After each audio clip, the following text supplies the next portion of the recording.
بیت المقدس مسلمانوں کا قبلہ اول ہے۔ یہ فلسطین کے شہر القدس میں واقع ہے۔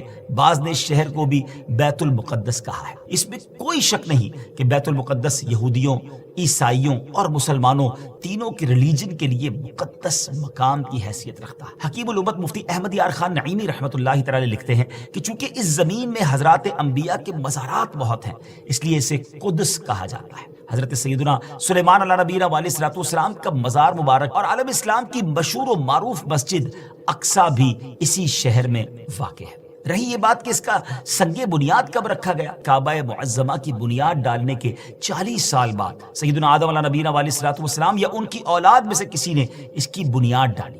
پھر اس کی تعمیر حضرت سیدنا سام بن نوح علیہ نبینا علیہ الصلوۃ والسلام نے کی۔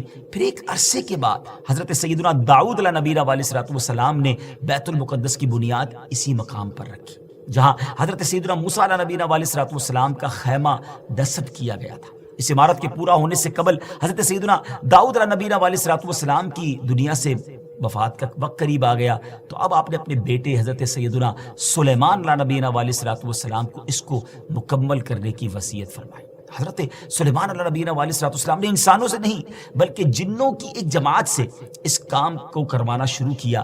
1 سال کا کام باقی تھا، مگر آپ کے انتقال کا وقت قریب آ گیا۔ آپ نے غسل فرمایا، نئے کپڑے پہنے، خوشبو لگائی اور اس طرح تشریف لائے کہ عصا پر ٹیک لگا کر کھڑے ہو گئے۔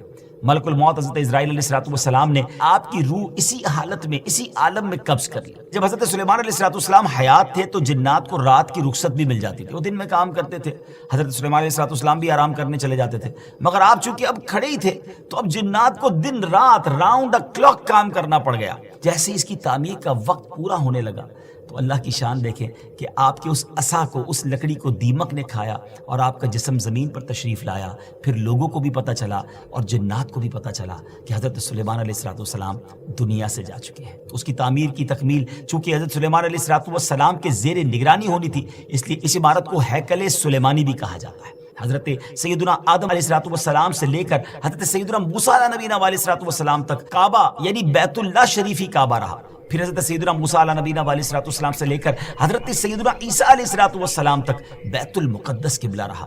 اور ہجرت کے بعد مدینہ منورہ میں بھی مسلمان 16 یا 17 مہینے تک بیت المقدس کی طرف رک کر کے نمازیں پڑھتے رہے۔